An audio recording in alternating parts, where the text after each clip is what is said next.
Hello நண்பர்களே, எல்லாத்துக்கும் வணக்கம். வாங்க வெங்காய குழம்பு வைக்கலாம். சின்ன வெங்காயத்தை போட்டு குழம்பு வைக்கலாம் சிம்பிளாக. அப்படியே பார்த்தீங்கன்னா சின்ன வெங்காயத்தை ஒரு 10-30 வெங்காயத்தை எடுத்து நல்லா உரித்து எடுத்துக்கிற வேண்டியதான். உரித்து வச்சுக்கிட்டு ஒரு 3 தக்காளி, ஒரு சிறிது தேங்காய், 3 வரமிளகாய், சோம்பு, சீரகம், மிளகு இவங்க எல்லாத்தையும் போட்டு மிக்சி ஜாரில் போட்டு குறமுறன்னு அரைச்சி எடுத்துக்கிற வேண்டியதான். அதுக்கடையில் அரைச்சி வச்சுக்கிட்டு ஒரு கடாயை எடுத்து இதையும் நல்லெண்ணெயை ஊற்றி நல்லா ஊற்றினா கொஞ்சம் நல்லாயிருக்குன்னு நினைக்கிறேன். அதனால் நல்லெண்ணெய் ஊற்றினேன்.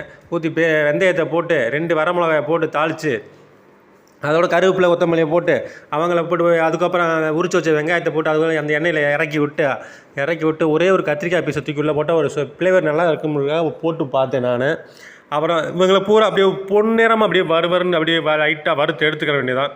அப்படியே கலர் பியூட்டிஃபுல்லாக மாறும். அப்படி மாறும் போது அரைச்சி வச்ச இந்த இதை மசாலாவை தூக்கி அப்படியே உள்ளே ஊற்றி ஒரு கிளறி கொஞ்சம் கரம் மசாலா, கொஞ்சம் மஞ்சள் தூள், கொஞ்சம் மிளகாத்தூள் தேவையான அளவுக்கு போட்டுக்கிட்டு அவங்கள பூரா ஒரு பிரட்டுனா அப்படியே தகன்னு நிற்கும். அப்படியே உப்பு எடுத்து மலைச்சாரல் போல் தூவி விட்டு அப்படியே நல்லா ஹை ஃப்ளேமில் வச்சு விட்டு ஒரு கொதிக்க விட்டு அப்புறம் லைட்டாக சிம்மில் வச்சு விட்டு அதை ஒரு 10 நிமிஷம், ஒரு 7 நிமிஷம் 8 நிமிஷம் கொதிக்க விட்டோம்னா அதிகமாக வேக தேவையில்லை, வெங்காயம் தானே. அப்படி இறக்கணும்னா சூப்பரான வெங்காய குழம்பு ரெடிங்க.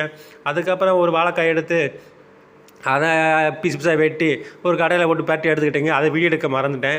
அதை ஒரு கடையில் எடுத்துகிட்டு வச்சாச்சு. அதுக்கப்புறம் சிப்ஸு, லேஸ்லாம் கொஞ்சம் தேவையான வச்சுக்கிட்டேன். எடுத்து வச்சு சாப்பிட்டு பார்த்தா வெங்காய குழம்பு செம்ம டேஸ்ட்டாக இருந்துச்சுங்க. வாங்க சாப்பிட்லாம்.